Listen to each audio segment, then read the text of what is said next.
Chapter 1. The invitation to Ivybridge. The late afternoon sun cast a golden glow over the London streets, its warmth doing little to dispel the chill that clung to the air.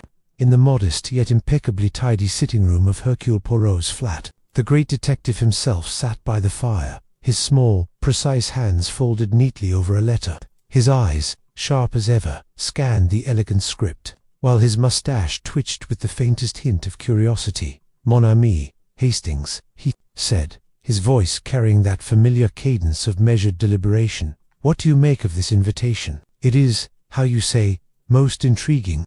I looked up from my newspaper, which had failed to hold my attention against the allure of Poirot's latest puzzle. An invitation, Poirot? To where? Another dreary society affair, I suppose. Dreary? Non, Hastings. Poirot's eyes gleamed with reproach. You wound the sensibilities of Poirot. This is no ordinary affair. It is an invitation to Ivybridge Manor, the estate of Sir Reginald Thorn, a man of considerable wealth, and, it is said, an obsession with the botanical arts. I set the paper aside, intrigued despite myself. Botanical arts? You mean he grows flowers? Poirot sighed, a theatrical gesture. Flowers, Hastings. Sir Reginald is a collector of rare and exotic plants, a man who has transformed his greenhouse into a veritable jungle of the world's most curious specimens. And now, he invites us to a weekend gathering at his manor in Kent. But it is not the plants alone that pique my interest. No, it is the tone of his letter, urgent, yet veiled. There is something, how shall I say, deranged, out of order. I took the letter from his outstretched hand. The paper was thick, embossed with the Thorn family crest, a thorny vine encircling a rose. Sir Reginald's words were polite but formal, requesting Poirot's presence for a most delightful weekend, yet hinting at matters of some delicacy requiring his unique perspective. The guest list included Lady Eleanor Thorn, his wife, Dr. Clara Vernon, a botanist of repute, Mr. Lawrence Blake, an investor with ties to Sir Reginald's ventures, Miss Beatrice Lyle, a young heiress and ward of the Thorns, and a certain Colonel Hugh Marwood, a retired military man with a shadowy past. "Sounds like a rum bunch," I remarked, handing the letter back. "What's this delicacy he mentions? Trouble in the family, perhaps?" Poirot tapped his temple, his eyes narrowing. "That, Hastings, is what the little grey cells must uncover. Sir Reginald does not strike me as a man who seeks Poirot for mere pleasantries.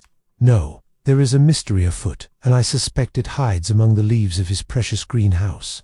The journey to Ivybridge Manor the following day was pleasant enough, the train cutting through the verdant Kent countryside. Poirot, ever fastidious, adjusted his hat and gloves with meticulous care, while I gazed out at the rolling hills, wondering what awaited us. The manor itself, when we arrived, was a grand affair, red brick and ivy-clad, with sprawling gardens that seemed to whisper secrets of their own.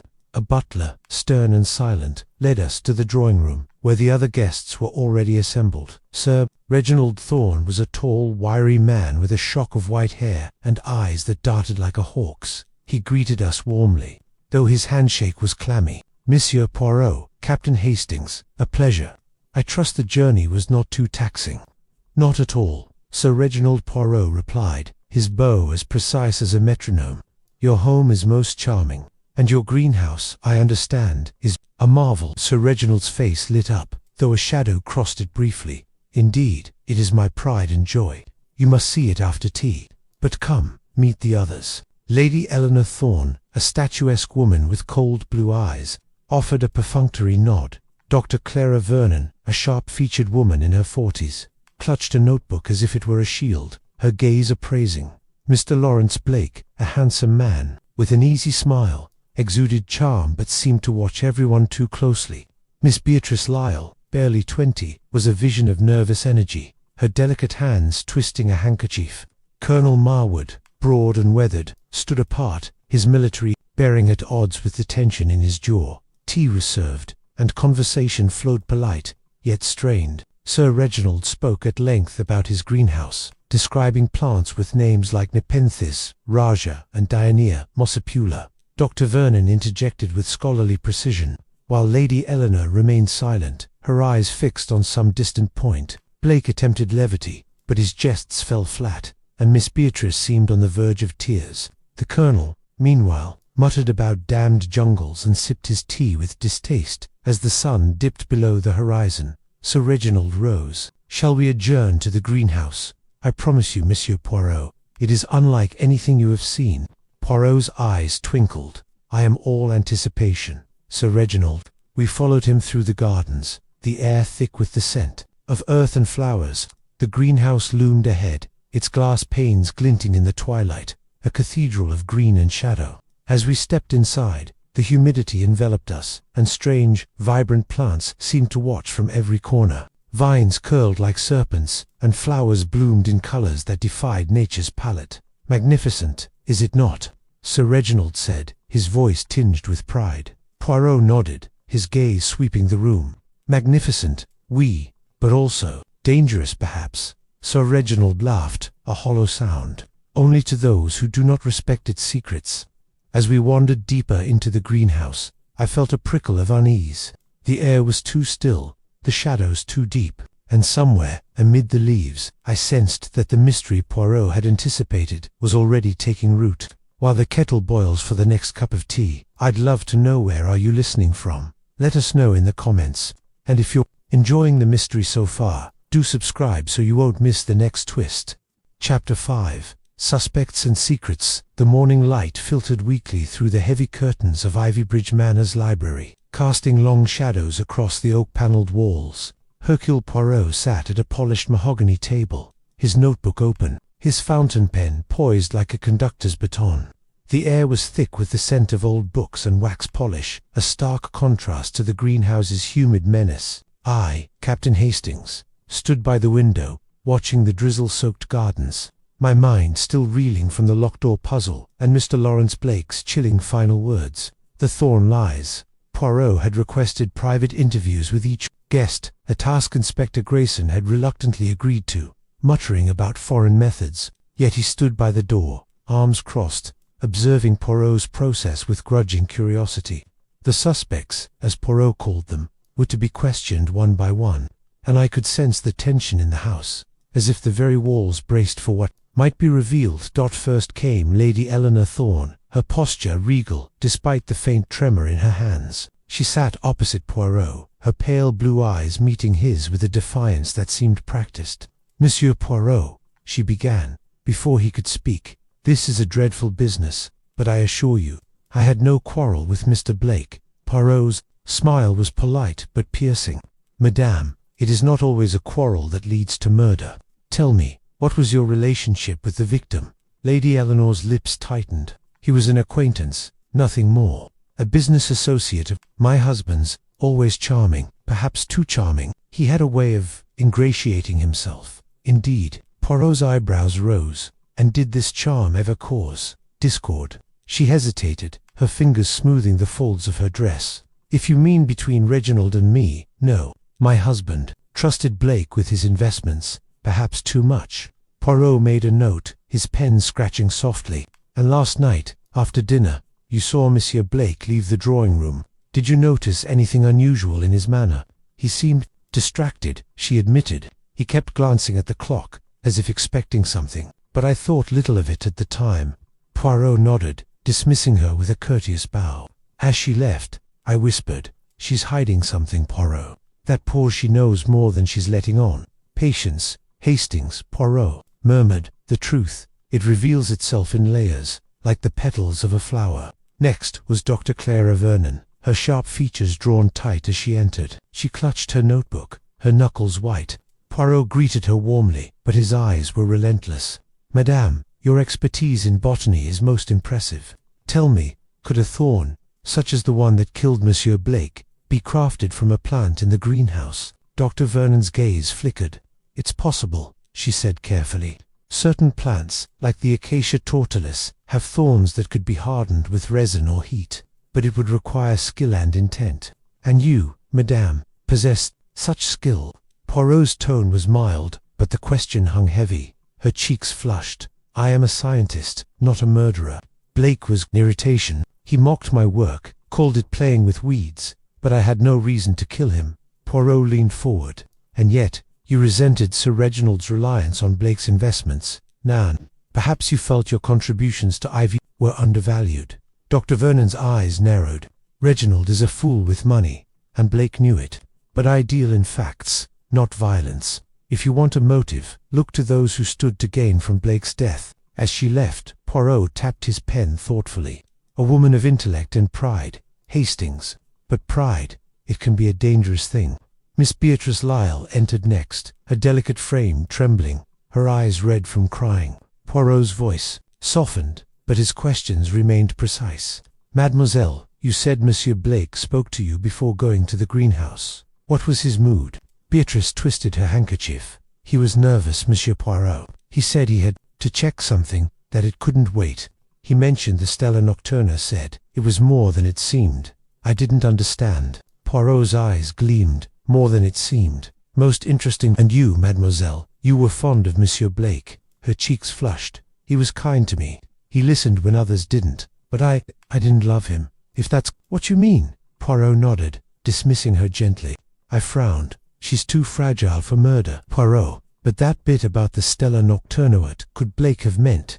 A clue, Hastings, or perhaps a distraction. Poirot said, we shall see. Colonel Marwood was the last, his military bearing stiff as he sat. I've seen death before, Poirot, he growled. Jungles, battlefields, Blake's, no different. Probably crossed someone in business. Poirot tilted his head. And you, Colonel, had no dealings with him. Marwood's jaw tightened. He tried to rope me into some investment scheme. I told him to shove off. Never trusted the man to smooth by half. And last night, Poirot pressed.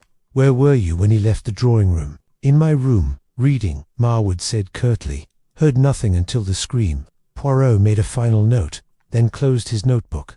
As the Colonel left, Inspector Grayson snorted. They're all lying, aren't they? Or at least not telling the whole truth. We, Inspector Poirot said, rising. Each has a secret, and each secret is a thread in the tapestry of this crime. But the thorn, the petal, the locked door, these are the knots we must untie. As we left the library, Poirot paused, his gaze distant. Hastings, the Stella Nocturna is more than a plant. I think, Blake's words, Beatrice's fear, they point to something hidden in plain sight. We must return to the greenhouse, for there, I believe, the truth awaits. I nodded, though my stomach churned. The manor's elegance was a facade, and behind it, a killer lurked. Their motives as tangled as the vines in Sir Reginald's glass menagerie. Chapter 2. The glass menagerie, the greenhouse at Ivybridge Manor, was a world apart. A crystalline labyrinth where the air hung thick with the scent of damp earth and exotic blooms. As we followed Sir Reginald Thorne deeper into this verdant cathedral, I could not shake the sensation that we were being watched not by human eyes, but by the silent swaying plants themselves. Their leaves, some glossy, some jagged, seemed to whisper secrets in the stillness, their shadows dancing on the glass walls in the fading twilight. Hercule Poirot walked with measured steps, his polished shoes clicking softly on the stone path. His sharp eyes darted from one specimen to another, lingering on a cluster of carnivorous plants with glistening, trap-like mouths. Mon Dieu, he murmured, these plants, Sir Reginald, they are not merely beautiful, they are formidable.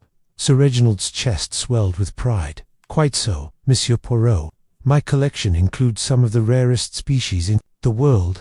Distopenthius raja, for instance, he gestured to a large, pitcher-shaped plant with a dark, liquid-filled maw, is found only in the highlands of Borneo. Its nectar lures insects to their doom.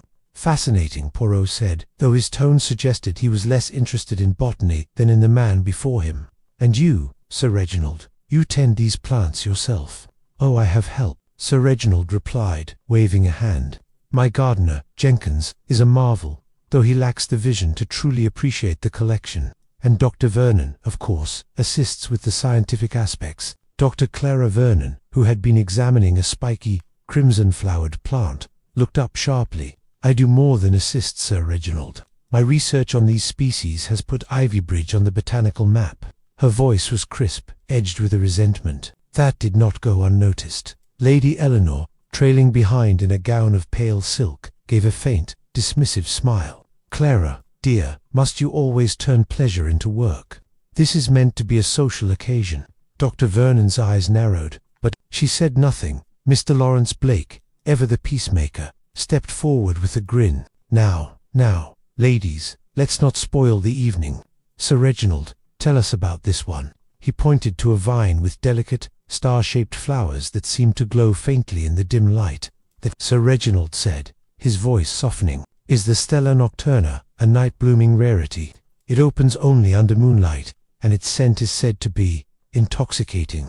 Miss Beatrice Lyle, who had been silent thus far, shivered despite the greenhouse's humid warmth. "It's beautiful," she whispered, her delicate hands twisting her handkerchief, "but it feels wrong, somehow, like it's hiding something." Colonel Marwood snorted, his heavy boots scuffing the path. "Nonsense, girl. It's just a plant. You young things are too fanciful." His gruff tone did little to ease the tension, and Beatrice shrank back, her eyes darting nervously. Poirot, ever observant, tilted his head. "Mademoiselle Lyle, you have the intuition, perhaps. The plants, they speak to you in some way." Beatrice flushed, shaking her head. "Oh no, Monsieur Poirot. It's just, this place feels so alive, almost too alive." "An interesting observation," Poirot said, his moustache twitching. He turned to Sir Reginald. "And tell me, are all your plants so predatory?" Sir Reginald chuckled, though the sound was strained. "Not all, Monsieur Poirot, but many are survivors, adapted to thrive where others perish. Take this Dionaea muscipula." He pointed to a cluster of Venus flytraps, their toothed jaws snapping shut as a fly ventured too close. "Nature's own trap, ruthless and efficient." "Ruthless," Poirot echoed, his eyes narrowing. "A quality, perhaps, not limited to plants." The group fell silent, the weight of his words hanging in the air. Lady Eleanor broke the tension, with a forced laugh. "Really, Monsieur Poirot, you make it sound as though we're in a jungle, not a greenhouse." "Sometimes," Madame Poirot replied, "the jungle is not a place, but a state of mind." As we continued the tour, I noticed small details that unsettled me. A broken stem here, a smear of dirt on the otherwise pristine path there. Dr. Vernon paused to adjust a label on a plant, her fingers trembling slightly. Blake whispered something to Beatrice, who nodded but looked away. The Colonel, meanwhile, kept his distance, his eyes scanning the glass walls, as if expecting an ambush. Sir Reginald led us to a locked door at the far end of the greenhouse, its frame reinforced with iron. "This," he said, producing a key, "leads to my private study. Only I have access. It's where I keep my most sensitive specimens." Poirot's eyebrows rose. "Sensitive, Sir Reginald? In what way?" "Oh, rare hybrids, experimental grafts," Sir Reginald said vaguely, pocketing the key. "Nothing to concern our guests." But Poirot's gaze lingered on the door, and I knew his little grey cells were already at work. As we turned to leave the greenhouse, the Stella Nocturna began to unfurl its petals, releasing a sweet, heady scent that seemed to linger in the air like a warning. Dinner that evening was a formal affair, with silver gleaming under the chandelier's light. Yet the conversation was stilted, punctuated by awkward silences. Lady Eleanor spoke of London society, but her words felt rehearsed. Dr. Vernon and Sir Reginald clashed over botanical ethics, while Blake's charm failed to lighten the mood. Beatrice picked at her food, and the Colonel drank more wine than was wise. As the clock struck 10, a distant rumble of thunder heralded an approaching storm. Poirot leaned toward me, his voice low. "Hastings," observed the guests, "there is a discord here, a tension that is not explained by mere social awkwardness. Something is brewing, mon ami, and I fear it will not be pleasant." I nodded, my unease growing. The greenhouse, with its predatory plants and locked doors, seemed to loom over the manor like a shadow, and as the first raindrops pattered against the windows, I could not help but feel that the secrets of Ivybridge were about to burst forth, as wild and untamed as the flora within its glass walls. Chapter 3. A scream in the night. The storm broke over Ivybridge Manor with a fury that rattled the windows and set the chandeliers trembling. Rain lashed the estate, and the wind howled through the gardens, as if nature itself were conspiring to unsettle the already uneasy gathering. Dinner had concluded in strained silence, and the guests had retired to the drawing-room for coffee, though few seemed inclined to linger. Hercule Poirot, however, remained alert, his eyes flitting from one face to another, as if reading a book only he could decipher. Captain Hastings sat near the fire, nursing a brandy and trying to shake the disquiet that had settled over me. Since our visit to the greenhouse, the Stella Nocturna's intoxicating scent still lingered in my memory. and I could not help but feel that the manor hid something far more sinister than exotic plants. It was nearing midnight when the scream pierced the error-sharp, blood-curdling cry that seemed to echo from the very walls. The room froze. Lady Eleanor's coffee cup clattered to the saucer. Dr. Clara Vernon's notebook slipped from her hands. Mr. Lawrence Blake sprang to his feet, his charm replaced by alarm. Miss Beatrice Lyle gasped, clutching the arm of her chair, while Colonel Marwood's hand instinctively reached for a weapon that was not there. Poirot was already moving, his small frame imbued with sudden purpose. "Vite, vite," he urged, his voice cutting through the shock. "To the greenhouse." That scream, it came from there. We rushed through the manor's darkened corridors, the storm's din masking our footsteps. The greenhouse loomed ahead, its glass panes shimmering under flashes of lightning. Sir Reginald fumbled with his keys, his face pale as he unlocked the door. The heavy scent of earth and flowers greeted us, now tinged with something sharper, something metallic. Dot in the center of the stone path, illuminated by a flickering lantern, lay Mr. Lawrence Blake. His once charming smile was frozen in a grimace, his eyes wide with shock.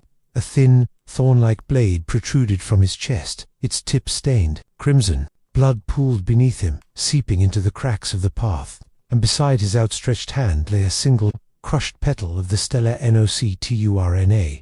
Beatrice screamed again, a softer, broken sound, and collapsed into Lady Eleanor's arms. Dr. Vernon stepped forward, her scientific curiosity overriding her horror, but Poirot raised a hand. "Nan, madame, do not touch the scene. It must remain undisturbed." Sir Reginald's voice trembled. "Good God, Blake, who could have done this?" Poirot knelt beside the body, his gloved fingers hovering over the wound without touching it. "This blade," he murmured, "it is not a knife, nor a dagger. It is unique, a thorn perhaps, but crafted with precision. And the petal curio, terse curio." He glanced at the surrounding plants, their leaves swaying as if mocking our presence. Colonel Marwood, his face grim, barked, "This is no accident. Someone in this house is a murderer." "Indeed," Colonel Poirot replied, rising, "and it is for Hercule Poirot to discover who." He turned to the butler, who stood trembling at the edge of the group. "Monsieur, summon the local constable at once, and ensure no one leaves the manor." As the butler hurried off, Poirot's gaze swept the guests. Lady Eleanor clutched Beatrice, her composure fraying. Dr. Vernon stared at the body, her expression unreadable. Sir Reginald wrung his hands, muttering about the greenhouse's sanctity. The colonel's fists clenched, his eyes darting suspiciously. "Hastings," Poirot said softly, "observe the faces. The killer is among us, and already the mask of innocence begins to slip." I nodded, though my heart raced. The greenhouse, once a marvel, now felt like a tomb, its glass walls closing in. Poirot bent again, examining Blake's hand. "It clutched something," he said, pointing to the crushed petal. "And his final words did he speak before he fell?" Beatrice, her voice barely audible, whispered, He said, the thorn, it lies." Poirot's eyes gleamed. "The thorn lies," a most interesting choice of words.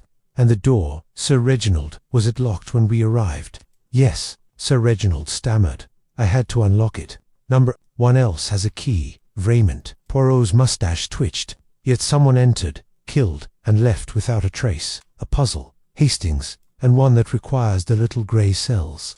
As the storm raged outside, the guests retreated to the manor, leaving Poirot and me with the body until the constable arrived. I glanced at the Nepenthes Raja, its dark maw, glistening in the lantern light. "Poirot," I said, "this place, it's unnatural. Could a plant really be involved?" Poirot smiled faintly. "Not the plant, mon ami, but the hand that wields its secrets. The greenhouse is not the killer, but it is the stage. And now, we must uncover the script." The constable, a stout man named Inspector Grayson, arrived soon after, his face grim as he surveyed the scene. Poirot briefed him with precision, insisting the body remain untouched until morning light allowed a thorough examination. As we left the greenhouse, locking the door behind us, I felt the weight of Blake's final words. The thorn lies. The mystery had begun, and I knew Poirot would not rest until its truth was laid bare. Chapter 4. The locked door puzzle. The storm had subsided to a restless drizzle by the time dawn crept over Ivybridge Manor. casting a pale grey light through the greenhouse's glass walls. The air inside remained heavy with the scent of earth and blood, a grim reminder of the night's tragedy. Hercule Poirot stood at the centre of the stone path, his small frame silhouetted against the towering plants, his eyes fixed on the spot where Mr. Lawrence Blake's body had lain. The body had been removed by Inspector Grayson's men for examination, but Poirot had insisted on returning to the scene, declaring that the truth, it hides in the details. I, Captain Hastings, stood nearby, my notebook in hand, trying to keep pace with Poirot's rapid observations. Inspector Grayson, a practical man with a walrus-like moustache, hovered at the edge of the path, clearly impatient but wary of interrupting the great detective. "Monsieur Poirot," Grayson said, clearing his throat, "we've confirmed the door was locked when Sir Reginald opened it last night. Only he has the key. No windows were broken, no other exits found. It's a blasted locked room mystery, if you'll pardon my language." Poirot's moustache twitched, a sign of amusement or irritation I could never quite tell. "A locked room, Inspector, is not a mystery but a challenge. The door, it was locked. But the killer entered and left. Therefore, we must ask not if it was possible, but how." He knelt beside the spot where Blake had fallen, his gloved fingers tracing the air above the blood-stained stones. The crushed petal of the Stella Nocturna had been carefully collected by Grayson's men, but Poirot's gaze lingered on the nearby plants.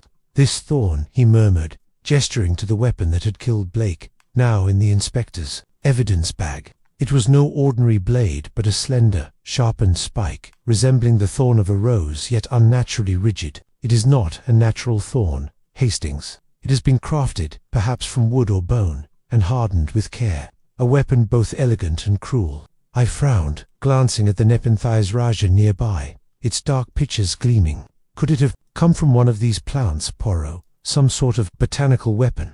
Poirot chuckled softly. "Mon ami, you have a flair for the dramatic. No, this thorn is man-made, though inspired by nature. But the Stella Nocturna petal, why was it in Blake's hand? Did he pluck it in his final moments, or was it placed there?" Inspector Grayson scratched his head. "You're saying the petal's a clue? Could just be an accident. Bloke fell, grabbed at the nearest plant. Accident?" Poirot's eyes gleamed. "Nan, Inspector, Hercule Poirot does not believe in accidents where murder is concerned. The petal, it is a message or a deception." He moved to the locked door at the far end of the greenhouse, the one Sir Reginald had described as leading to his private study. Poirot examined the lock, a heavy iron mechanism, and the surrounding frame. "This door," he said, "it is indeed secure. No signs of tampering, and yet the killer passed through, or did they have blinked?" "You mean the killer might still be in the greenhouse?" Poirot shook his head. "Not in body, Hastings, but in method. Observe." He pointed to a faint scuff mark on the stone path near the door, barely visible in the dim light. "This mark, it is fresh, and not from our boots last night. Someone stood here, perhaps in haste." Grayson squinted at the mark. "Could be the gardeners, or one of the staff." "Perhaps," Poirot said, "but we must verify. And the plants, look here." He gestured to a cluster of vines near the door, their leaves slightly disturbed, as if brushed aside. A single leaf bore a tiny smear of what appeared to be dried blood. The killer was careless, or perhaps deliberate. "Deliberate," I echoed. "You think they wanted us to find this?" Poirot's smile was enigmatic. "It is possible. Mon ami, a killer who leaves clues may be taunting us or hiding something greater." We returned to the main house, where the guests had gathered in the drawing-room, their faces pale and drawn. Sir Reginald paced before the fireplace, his hands trembling. Lady Eleanor sat stiffly, her cold demeanour barely masking her unease. Dr. Clara Vernon clutched her notebook, her eyes darting to Sir Reginald.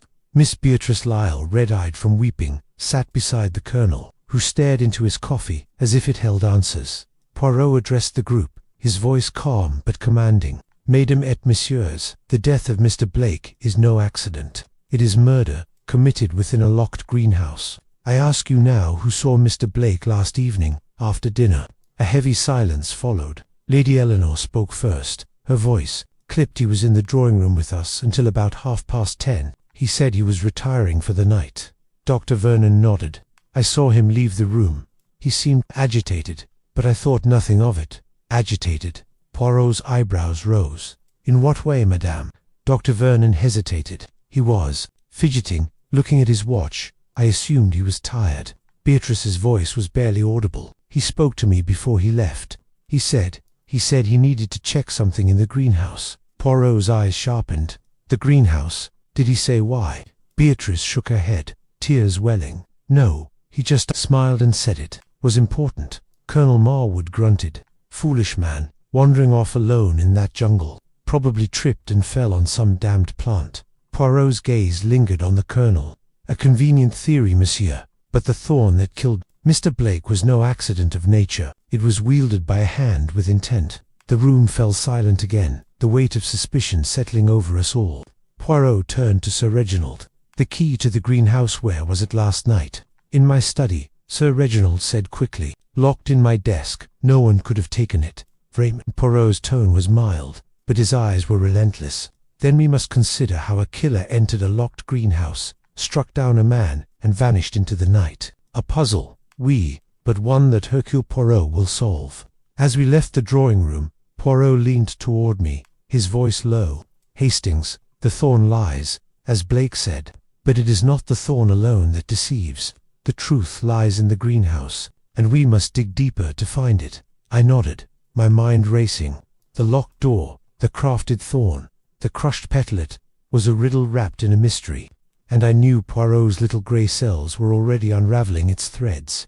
Chapter 6. The poisoned bloom. The afternoon sun struggled through the clouds, casting a fitful light over Ivybridge Manor's gardens as Hercule Poirot and I returned to the greenhouse. The glass structure loomed like a crystal fortress, its panes, fogged with condensation, hiding the secrets within. The death of Mr. Lawrence Blake had cast a pall over the household, and the guests moved about like spectres, their faces etched with suspicion and fear. Poirot, however, was undeterred, his little grey cells humming with purpose. Mon ami, Hastings, he said as we stepped into the humid air of the greenhouse. The Stella Nocturna and its crushed petal, they are at the heart of this affair.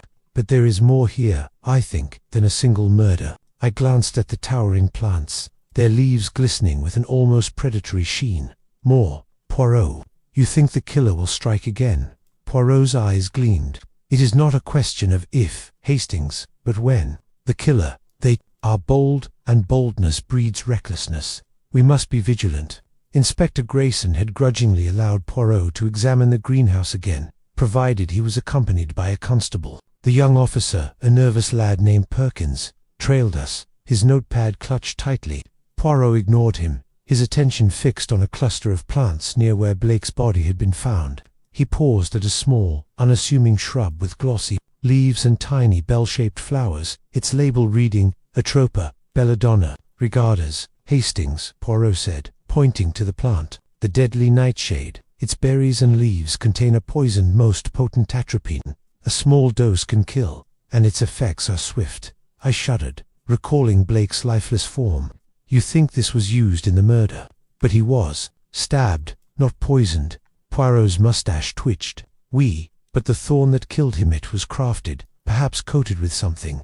And the Stella Nocturna petal, it distracts us from other possibilities. We must consider all avenues. As Poirot examined the Atropa belladonna, a faint rustling came from deeper in the greenhouse. Perkins stiffened, his hand on his truncheon, but Poirot raised a finger, signaling silence. We moved toward the sound, navigating the narrow paths lined with exotic flora. Near the locked door to Sir Reginald's private study, we found Dr. Clara Vernon, her hands stained with soil, a pair of pruning shears at her feet. Madame Vernon, Poirot said, his voice deceptively mild. You are most industrious this afternoon. May I ask what brings you here? Dr. Vernon's sharp features tightened, but she met Poirot's gaze. I was checking the plants. Some required daily care, and with all this chaos, I couldn't trust Jenkins to do it properly. Poirot's eyes flicked to the shears. And these tools, they are yours. Of course, she snapped. I use them for my research. Surely you don't suspect me of anything sinister? Poirot smiled faintly. Suspicion, madame, is a tool of my trade. Tell me, do you work often with the Atropa belladonna? Her eyes widened briefly before narrowing. It's a common plant in botanical studies. Its properties are well documented, but I assure you, I have no interest in poisoning anyone. Before Poirot could press further, a cry rang out from the manor, sharp and urgent. We hurried back, leaving Perkins to secure the greenhouse. In the drawing room, a scene of chaos awaited. Miss Beatrice Lyle stood trembling, her face ashen, pointing to a tea tray on the sideboard. A cup lay shattered on the floor, its contents spilling across the rug, and beside it knelt Lady Eleanor, clutching her throat, her breath coming in ragged gasps. "Poison," Beatrice stammered. She drank the tea and collapsed. Poirot moved swiftly, kneeling beside Lady Eleanor. "Madame, can you speak? What do you feel?" Her eyes were wild, her voice a hoarse whisper, burning my throat. "The tea." She slumped forward, unconscious but alive. Inspector Grayson, who had rushed in, barked orders to summon a doctor. Poirot sniffed the spilled tea, his face, grim. "Hastings, the scent it is faint, but unmistakable. Atropine, perhaps, or something similar." I stared, horrified. "The Atropa belladonna. But how?" "The tea was poured from the same pot we all used." "Precisement," Poirot said, rising. "The poison was not in the pot, but in the cup. A targeted act.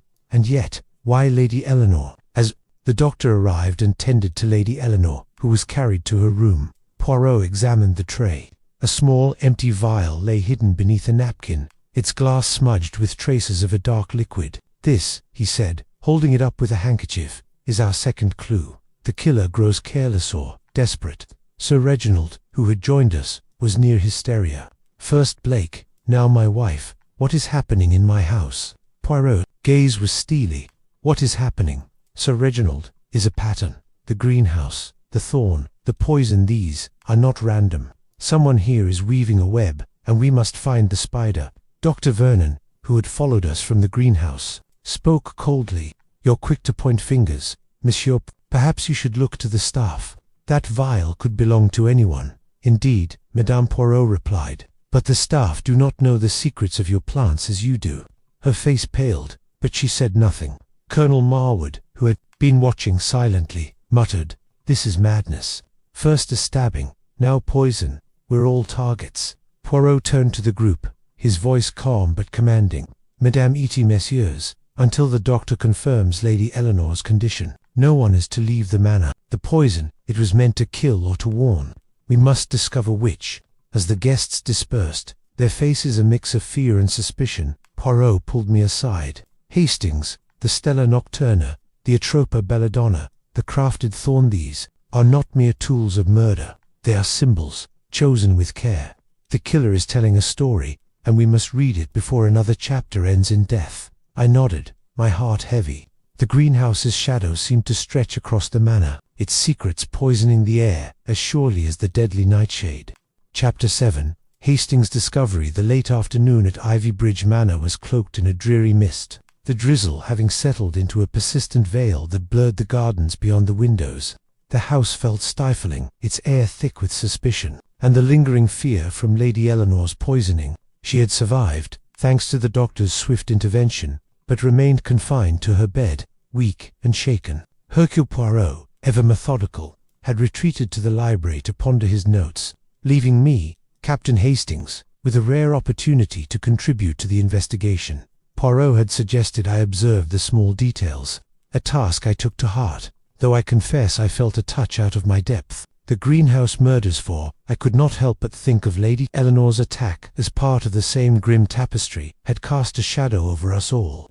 Determined to be useful, I decided to explore Mr. Lawrence Blake's room, hoping to find some clue to his fateful visit to the greenhouse. The guest wing was quiet, save for the distant creak of floorboards and the patter of rain. Blake's room, at the end of the corridor, was untouched since the night of his death. Per Inspector Grayson's orders, the door opened with a soft groan, revealing a neatly appointed space, a four-poster bed, a writing desk, and a wardrobe with polished brass handles. A faint scent of tobacco lingered, a reminder of Blake's charming but restless presence. I began my search at the desk, rifling through papers, mostly business correspondence and investment proposals linked to Sir Reginald's botanical ventures. Nothing stood out until I noticed a slight irregularity in the desk's drawer.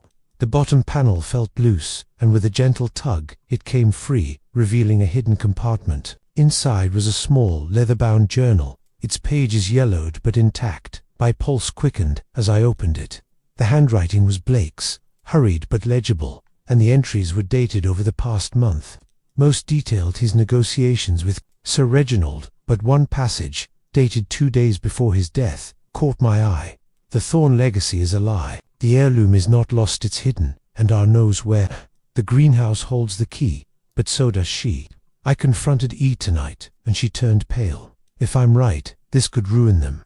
Must check the S Nocturna tomorrow. Secret is more than botanical. I stared at the words, my mind racing. The heirloom, a secret tied to the Stella Nocturna, and E, surely Lady Eleanor. I tucked the journal into my jacket, eager to show Poirot, but paused as footsteps approached. Hiding behind the wardrobe, I watched as Dr. Clara Vernon entered, her sharp eyes scanning the room. She moved to the desk, clearly searching for something, her hands trembling as she rifled through the papers I'd just examined. "Blasted," she muttered, finding nothing. She lingered a moment, then left, her footsteps fading down the hall. I exhaled, my heart pounding. Dr. Vernon's presence here was no coincidence. Did she know about the journal, or was she after something else? I hurried to the library, where Poirot sat by the fire, his eyes half closed in thought. I said, breathless, producing the journal, "I found this in Blake's room, hidden in a secret compartment. It mentions a Thorn family heirloom, the Stella Nocturna, and Lady Eleanor." He was onto something. Poirot's eyes snapped open, and he took the journal with the reverence of a scholar handling a sacred text. "Mon ami, you have done well. This is a treasure, indeed." He scanned the passage, his mustache twitching. A hidden heirloom, a secret that could ruin the Thorns, and the Stella Nocturnal ways. We returned to that plant. "What do you make of it?" I asked. "Could this heirloom be the motive for Blake's murder?" Poirot nodded slowly. "It is possible, Hastings. Blake, he was a man of curiosity, perhaps too much. He uncovered something the killer wished to keep buried. And it points to Lady Eleanor, but we must not assume too quickly. The journal, it is a map, but we lack the compass." He closed the journal, his expression grave. "We must speak to Lady Eleanor again, but carefully. She is weak, and the poisoner may yet try to silence her. And Dr. Vernon, what was she seeking in Blake's room?" I recounted what I'd seen, and Poirot's eyes gleamed. "She searches Hastings, because she fears. The question is, does she fear discovery as the killer, or as a witness?" Before we could continue, Inspector Grayson burst in, his face flushed. "Monsieur Poirot, Captain Hastings' trouble in the greenhouse. Jenkins, the gardener, found something odd near the Atropa belladonna. You'd better come quick." We followed Grayson to the greenhouse, where Jenkins, a wiry man with soil-stained hands, stood nervously by the deadly nightshade. He pointed to a small glass vial, half buried in the soil, its contents gone but a faint residue gleaming inside. "It's like the one from the tea tray," Grayson said grimly. "The poisoner's been here." Chapter 8. The garden of Liz. The drawing-room of Ivybridge Manor was a stage set for tension, its heavy curtains drawn against the evening's drizzle, the fire casting flickering shadows across the faces of the assembled guests. Hercule Poirot stood at the center, his small frame commanding the room with the quiet authority of a maestro. The discovery of the journal and the vial near the Atropa belladonna had tightened the noose of suspicion, and Poirot had insisted on a reconstruction of the night of Mr. Lawrence Blake's murder to test the alibis of those present. I, Captain Hastings, stood by his side, my notebook ready, though my heart raced at the thought of what might be revealed. Inspector Grayson, his walrus-like mustache twitching with skepticism, had agreed to the exercise, though he muttered about theatrical nonsense. The guests, Sir Reginald Thorn, Lady Eleanor, still pale but recovered enough to attend, Dr. Clara Vernon, Miss Beatrice Lyle, and Colonel Marwood sat in a semicircle, their expressions ranging from unease to outright hostility. The air was thick with the scent of fear, as potent as the greenhouse's exotic blooms. "Mesdames et messieurs," Poirot began, his voice clear and deliberate. "The murder of Monsieur Blake occurred in a locked greenhouse, with a crafted thorn as the weapon and a petal of the Stella Nocturna in his hand. To understand how this was done, we must retrace the events of that night.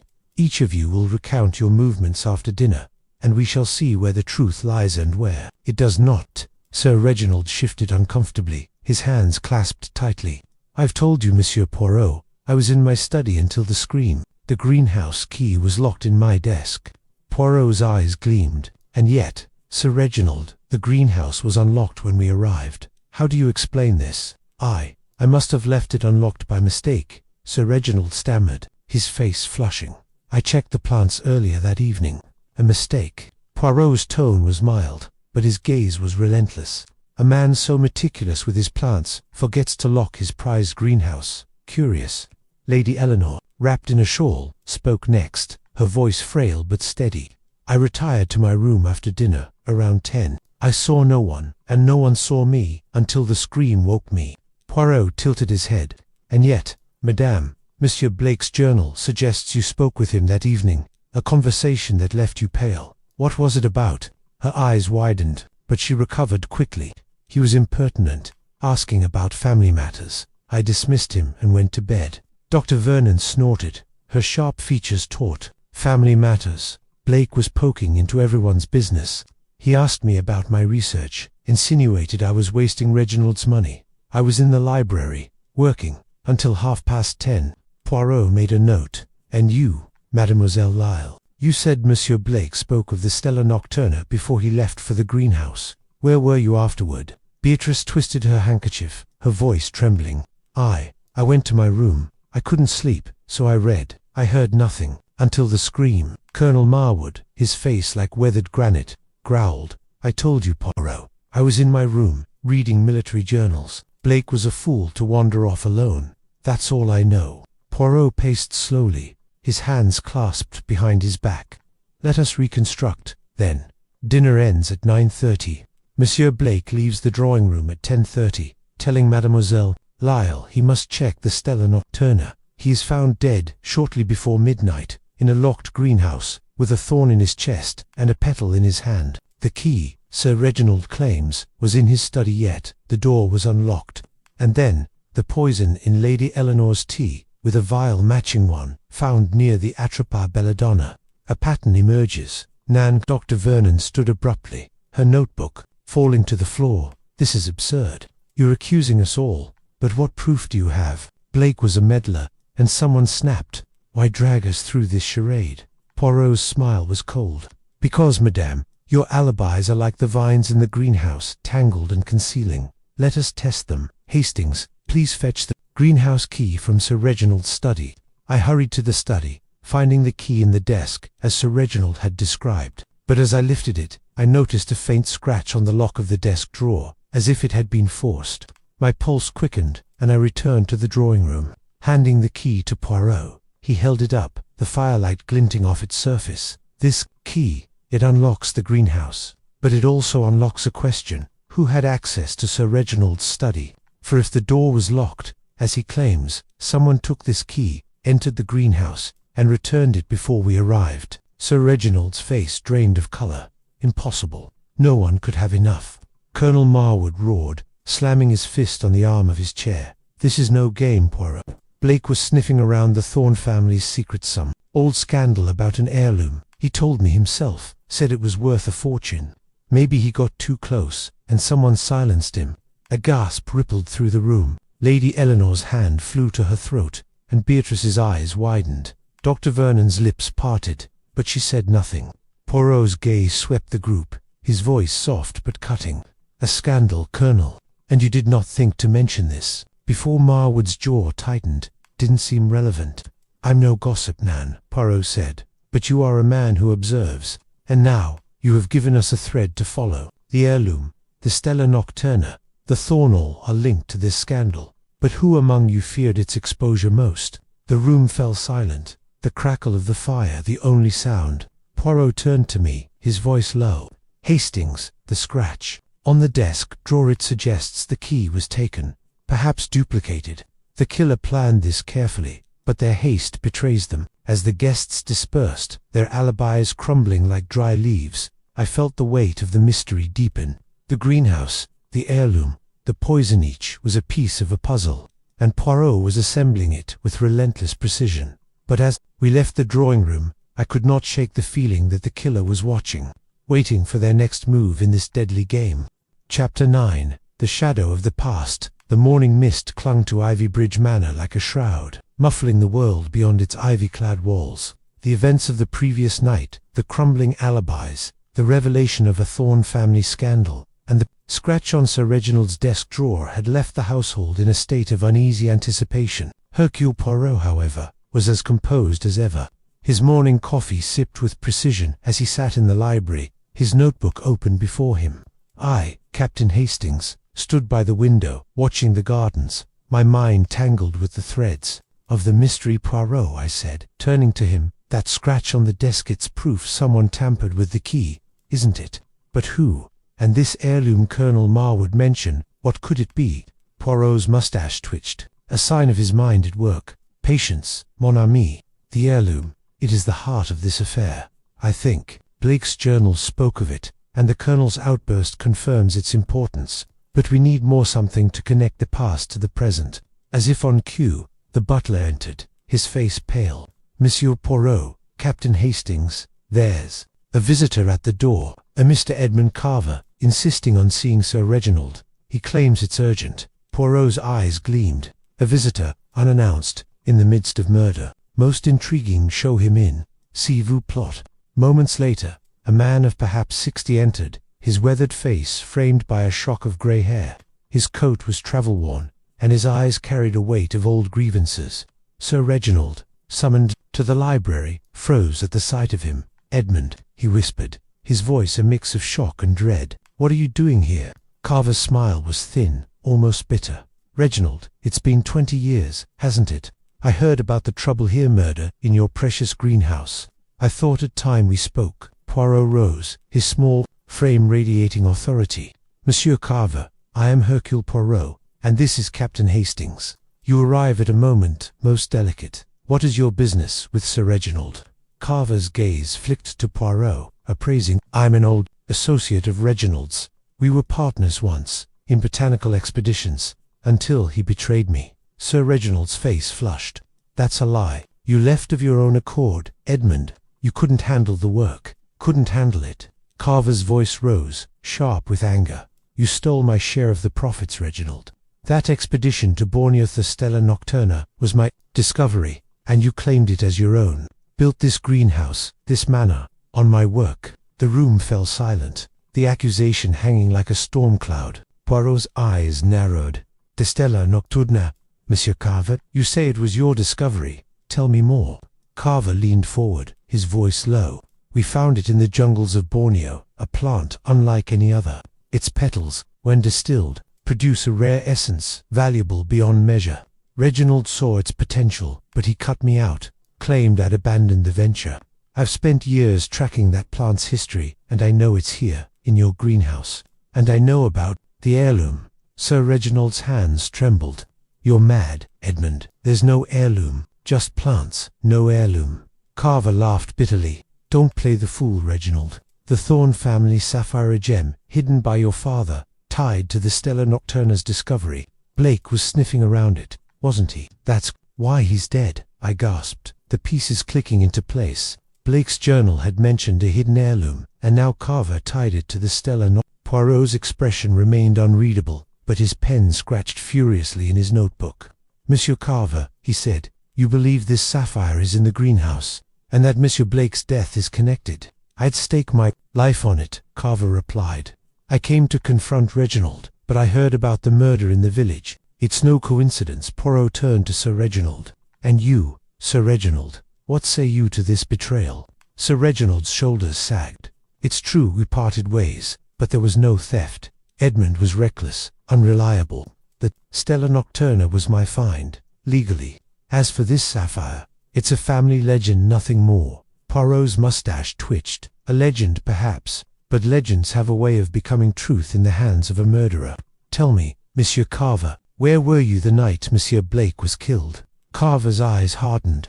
In London, at my lodgings. I only arrived in Kent this morning. Raymond, Poirot said, his tone deceptively mild. We shall verify this, of course, but your arrival, it is most timely.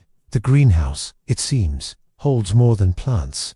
As Carver was shown to a guest room under Grayson's watchful eye, Poirot pulled me aside. Hastings, this sapphire, it is the key.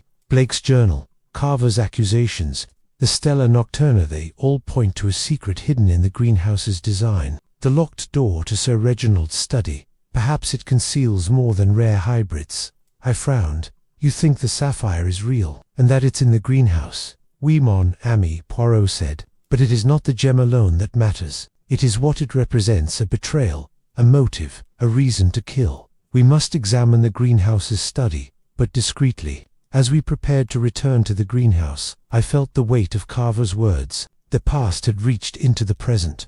Its shadow cast over Ivybridge Manor, the stella nocturna, the sapphire, the crafted thornel were threads in a tapestry of deceit, and I knew Poirot would not rest until he unravelled its pattern. Chapter 10. The second victim. The evening at Ivybridge Manor was cloaked in an oppressive stillness, the mist beyond the windows thickening as if to mirror the fog of suspicion within. The arrival of Mr. Edmund Carver and his revelations about the Thorn family sapphire had set the household on edge, each guest casting wary glances at the others. Hercule Poirot, however, remained a beacon of calm, his sharp eyes missing nothing as we gathered in the drawing-room after dinner. I, Captain Hastings, felt a growing dread. The weight of the unsolved murder of Mr. Lawrence Blake and the attempted poisoning of Lady Eleanor pressing heavily upon me. Poirot had announced his intention to inspect Sir Reginald's private study in the greenhouse, believing it held clues to the elusive sapphire and the killer's motive. But before we could depart, a commotion erupted from the gardens. A cry, sharp and guttural, cut through the silence, followed by the sound of running feet. Inspector Grayson, who had been reviewing notes with the constable, leaped up, his face grim. "To the gardens, vite," Poirot commanded, his small frame already moving toward the door. We hurried outside, the damp air chilling my skin as we followed the path toward the greenhouse. The storm had left the ground slick, and the faint glow of lanterns guided us to a grim scene. Near the edge of the rose garden, just beyond the greenhouse's shadow, lay Colonel Hugh Marwood, his broad frame crumpled on the grass. A thorn-like blade, identical to the one that had killed Blake, protruded from his chest, and a single stella nocturna petal lay clutched in his rigid hand. Blood stained the earth, and his eyes, wide with shock, stared unseeing at the night sky. Miss Beatrice Lyle, who had been the first to find him, stood trembling, her face ashen. I was walking, trying to clear my head," she stammered. "I saw him, just lying there." Poirot knelt beside the body, his gloved fingers hovering over the wound. "The same method," he murmured. "The crafted thorn, the petal. The killer repeats their signature, but why? To taunt us, or to conceal something deeper?" Inspector Grayson cursed under his breath. "2 murders in 3 days. This is madness, Poirot. The manor's becoming a slaughterhouse."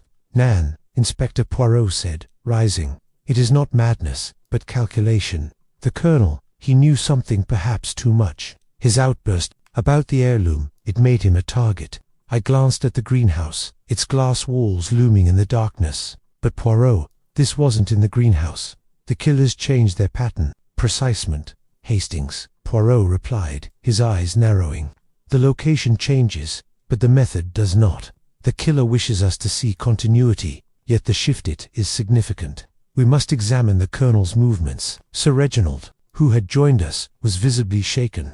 "Marwood, he was a guest in my home. How could this happen?"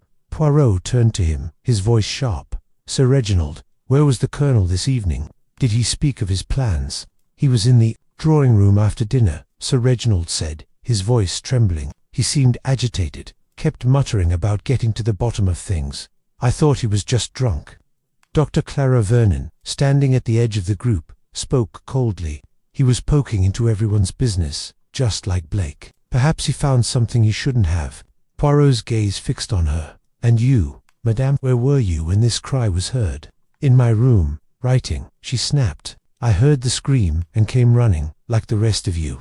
Lady Eleanor, supported by Beatrice, added weakly, "I was resting upstairs. I heard nothing until Beatrice's cry."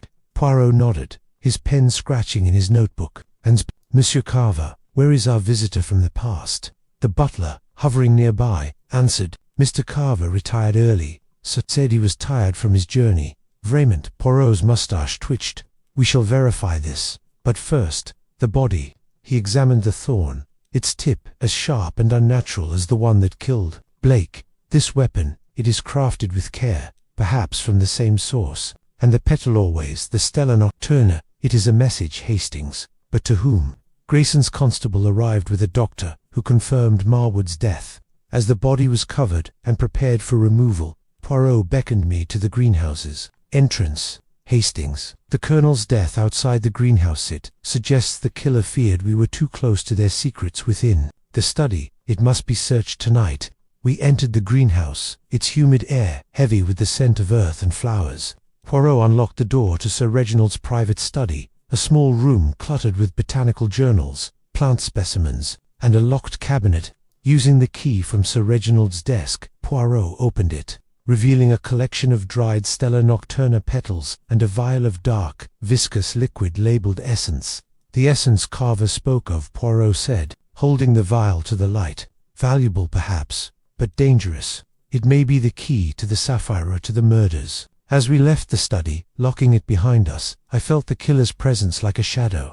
2 deaths, 2 thorns, 2 petals. The pattern was clear, but the motive remained elusive. Poirot, I said, the killer's escalating. What's their endgame? Poirot's eyes gleamed in the lantern light. Their endgame, mon ami, is to protect a secret worth killing for. The sapphire, the betrayal, the Stella nocturna, they are all pieces of the same puzzle. But we are close, Hastings, very close. The manor loomed ahead, its windows dark, save for the flicker of lamplight. The killer was among us, and with every step, I felt their gaze, as cold and relentless as the thorns they wielded. Chapter 11. Poirot's Little Grey Cells, the Library of Ivybridge Manor was a sanctuary of quiet amidst the storm of suspicion that gripped the household. The hour was late, the clock's soft ticking marking the passage of a day, stained by the second murder, that of Colonel Hugh Marwood, struck down by a crafted thorn in the rose garden. A Stella nocturna petal clutched in his hand. Hercule Poirot sat by the fire, his small frame enveloped in an armchair, his eyes half closed as if in reverie. I, Captain Hastings, knew better.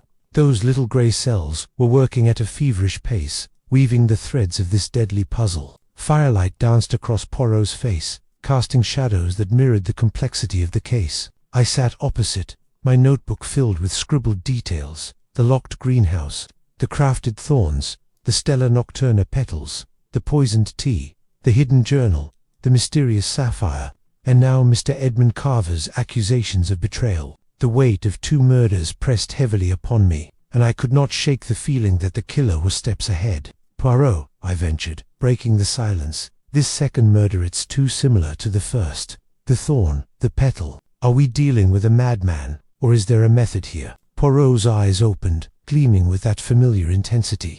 A madman, Hastings. None. The killer is methodical, precise, like a gardener pruning a rose. The repetition of the thorn and petalet is not madness, but a signature. They wish us to see their work, to admire it, perhaps, but they also wish to hide the truth. I leaned forward, eager for clarity. You've found something, haven't you? In the greenhouse study, that vial of essence, what does it mean? Poirot steepled his fingers, his voice low and deliberate. The essence of the Stella nocturna, it is valuable, as Monsieur Carver claimed, but its value lies not only in commerce, but in secrecy. Blake's journal spoke of an heirloom sapphire tied to the plant. Carver spoke of a betrayal in Borneo, where the Stella nocturna was discovered. And the Colonel, he knew of this scandal. These are not separate threads, Hastings, but part of a single tapestry. I frowned, trying to follow. You think the sapphire is real, then hidden in the greenhouse, maybe in that study? Perhaps, Poirot said, his mustache twitching. But the sapphire, it is more than a gem. It is a symbol of greed, of betrayal, of a past that refuses to stay buried. The greenhouse, with its locked door and rare plants, it is the stage for this drama.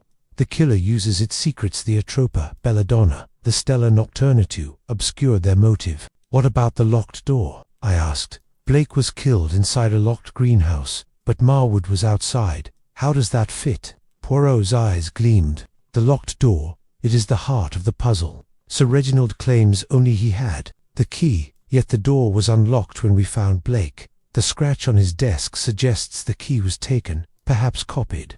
But the second murder, outside this, tells us the killer no longer needs the greenhouse's walls. They are bold, Hastings, or desperate. The Colonel, he was silenced because he knew too much, perhaps from Blake himself. I nodded, recalling Marwood's outburst about the heirloom. So the killer is protecting this sapphire, or the secret it represents. But Lady Eleanor was poisoned, so it's not her. Sir Reginald seems too shaken. Dr. Vernon knows the plants, but what's her motive? Beatrice is too timid, and Carver wasn't here for the first murder. Poirot smiled faintly. You list the suspects, mon ami, but you forget the human heart. Motive, it is not always obvious. Greed, revenge, fear, these can hide behind timid eyes or a shaken demeanor. Consider, Blake was investigating the sapphire, and Marwood knew of it. The killer struck to protect their secret. But the poison in Lady Eleanor's tea, it was not meant to kill, I think, but to warn. To warn. I blinked. You mean she's involved? Perhaps, Poirot said, or perhaps she knows something she does not yet realize. The vial in the greenhouse, the essence in the study, the crafted thorns, these are tools of a mind that plans carefully. But the Stella Nocturna petal, it is personal, a flourish. The killer, they are telling us a story, and we must listen. He rose, pacing slowly. Tomorrow, Hastings, we will return to the greenhouse study.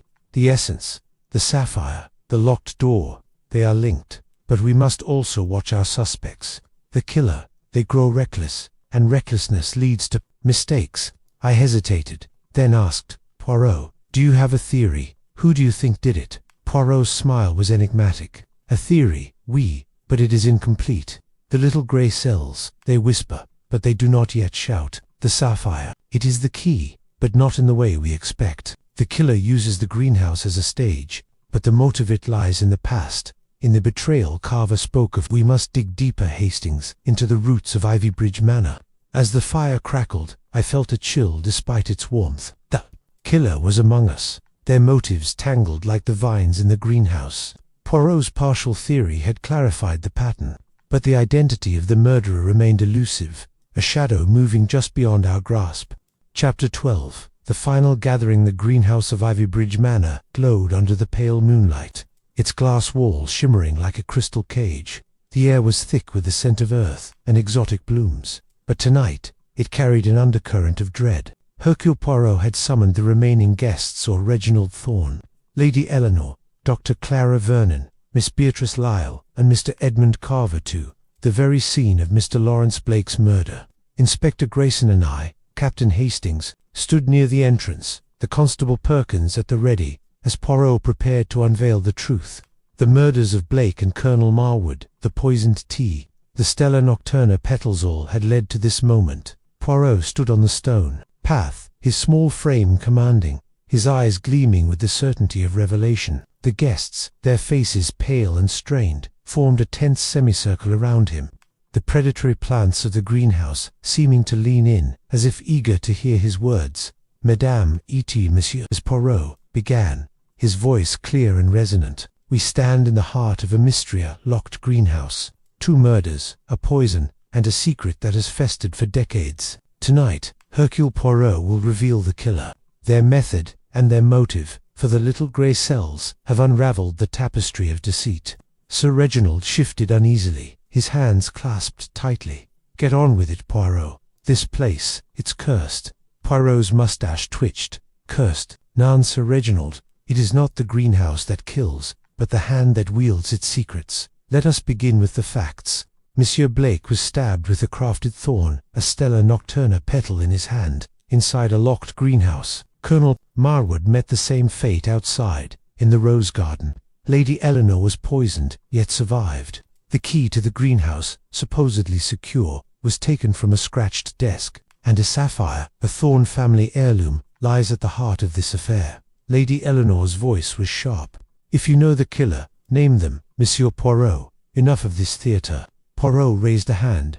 Patience, madame. First, the method. The thorn that killed Blake and Marwood was no ordinary weapon. It was carved from the hardened stem of the Acacia tortilis, a plant in this very greenhouse, coated with a resin to make it lethal. The Stella Nocturna petal placed in each victim's hand was a signature, a flourish to mislead us. But the locked door, that was the true puzzle.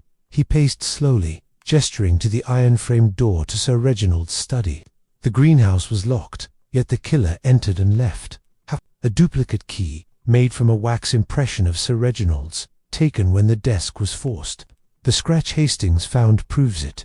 The killer entered, killed Blake, and locked the door behind them, returning the original key before we arrived. Dr. Vernon's eyes narrowed. And the poison, the atropa belladonna in Lady Eleanor's tea. Poirot nodded. A distraction, Madame. The poison was not meant to kill, but to warn or to cast suspicion. The vial found in the greenhouse, matching the one under the tea tray, contained atropine, extracted from the deadly nightshade. Only someone with botanical knowledge could have prepared it. Carver stepped forward, his voice bitter. "You're saying it's one of us? I wasn't even here when Blake was killed." "Precisement, Monsieur Carver," Poirot said. "Your absence clears you of the first murder, but not the second. Yet I do not name you. Let us turn to motive. Blake's journal spoke of a sapphire, hidden by Sir Reginald's father, tied to the Stella Nocturna. Monsieur Carver revealed a betrayal in Borneo, where the plant's essence was stolen from him. The sapphire, it seems, was payment for that. Expedition, a gem smuggled from Borneo, hidden to protect the Thorn legacy." Beatrice gasped, her hands twisting her handkerchief. "A sapphire, hidden here?" "Oui, mademoiselle," Poirot said. "And Blake, he found it too, came close. His final words, 'The Thorn lies,' were not about the weapon, but the Thorn family. He knew their secret. Colonel Marwood, too, learned of it, perhaps from Blake, and so he was silenced." Poirot turned to the Stella Nocturna. "Its petals, glowing faintly, this plant, it is the key. Its essence, found in the study, is valuable. But the sapphire was hidden within its roots, in a compartment beneath the soil. I found it this morning, a gem of exquisite beauty, stained by greed." Sir Reginald's face drained of color. You found it." "But I didn't know." Poirot raised a hand. "You did not know, Sir Reginald, but another did. The killer. They killed to protect this secret, to keep the sapphire and the betrayal it represents hidden. And that killer is Dr. Clara Vernon." A collective gasp filled the greenhouse. Dr. Vernon's face went white, her notebook falling to the ground. "This is preposterous. I'm a scientist, not a murderer." Poirot's gaze was relentless. "Madame, you are a scientist with a grudge. You resented Sir Reginald's wealth, built on the Stella Nocturna you helped cultivate. You knew of the sapphire, learned of it years ago when you joined Ivybridge. Blake, he suspected you were searching for it, confronted you, and so you killed him, using your knowledge of plants to craft the thorn. The Stella Nocturna petal was your flourish, to point us to the plant. Marwood, he overheard your argument with Blake and had to die. The poison in Lady Eleanor's tea was a warning. She knew of your obsession with the sapphire." Dr. Vernon laughed, a harsh sound. "You have no proof, Nan." Poirot produced a small vial from his pocket. "This, found in your room, contains traces of Stella Nocturna essence, mixed with atropine, and the pruning shears in the greenhouse fingerprints, madame, matched those on the thorn's resin coating, as Inspector Grayson's men will confirm." Dr. Vernon's composure cracked, her eyes wild. I only wanted what was mine. Reginald took everything, my work, my future. The sapphire was my due." Grayson stepped forward, handcuffs ready. "That's enough. Dr. Vernon, you're under arrest." As she was led away, the greenhouse seemed to exhale, its oppressive air lightening. Poirot turned to me, his voice soft. "The truth, Hastings, it is like a plant. It grows in the light, but its roots lie in darkness." The sapphire, recovered from the Stella Nocturna's roots, glittered in the lantern light, a silent witness to the tragedy it had wrought. The case was nearly closed, but one final twist awaited, buried in the shadows of Ivybridge's past. Chapter 13. The Thorn of Truth. The morning sun broke through the clouds, casting a golden light over Ivybridge Manor, as if to cleanse the shadows of its recent horrors. The greenhouse, once a stage for murder, stood silent, its glass walls reflecting the calm of a case resolved. Hercule Poirot had unmasked Dr. Clara Vernon as the killer of Mr. Lawrence Blake and Colonel Hugh Marwood, her motives rooted in a bitter grudge and the lure of the Thorn family sapphire. Yet, as I, Captain Hastings, stood in the drawing-room with the remaining guests, Sir Reginald Thorn, Lady Eleanor, Miss Beatrice Lyle, and Mr. Edmund Carver, I sensed that Poirot's little grey cells held one final revelation. The sapphire, recovered from the roots of the Stella Nocturna, rested on a velvet cushion, its deep blue facets catching the light. Inspector Grayson, preparing to depart with Dr. Vernon in custody, stood by, his notebook closed but his eyes watchful. The guests, though relieved, bore the strain of the ordeal, their faces etched with exhaustion and lingering fear. Poirot stood before the fireplace, his small frame radiating quiet authority. "Mesdames et messieurs," he began, his voice steady. "The murders of Monsieur Blake and Colonel Marwood have been solved. Dr. Vernon, driven by resentment and greed, sought to claim the sapphire and protect her secret. But there is one final truth, a twist, if you will, that must be revealed, for the legacy of Ivybridge Manor is not what it seems." Sir Reginald frowned, his hands trembling. "What more could there be, Poirot? The sapphire is found, the killer caught. Let us be done with this." Poirot's eyes gleamed. "Nan, Sir Reginald, the sapphire, it is not merely a gem. It is a symbol of a deeper betrayal, one that reaches beyond Dr. Vernon's crimes. Monsieur Carver, you spoke of a betrayal in Borneo, where the Stella was stolen from you. But there is more to your story, is there not?" Carver's weathered face tightened, his eyes darting to Sir Reginald. "I've said my piece, Poirot. Reginald took my share, built his fortune on my work. What else is there?" Poirot's moustache twitched. "The truth, Monsieur Carver, the sapphire was not just payment for the Borneo expedition.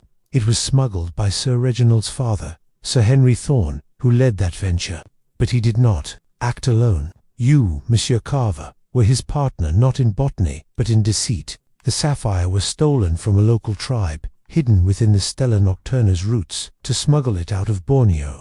You quarreled with Sir Henry, not over the plant, but over the gems division." Carver's jaw dropped, but he recovered quickly. "That's nonsense. I was cheated, yes, but I had no part in theft." Poirot raised a hand. "Do not protest, monsieur.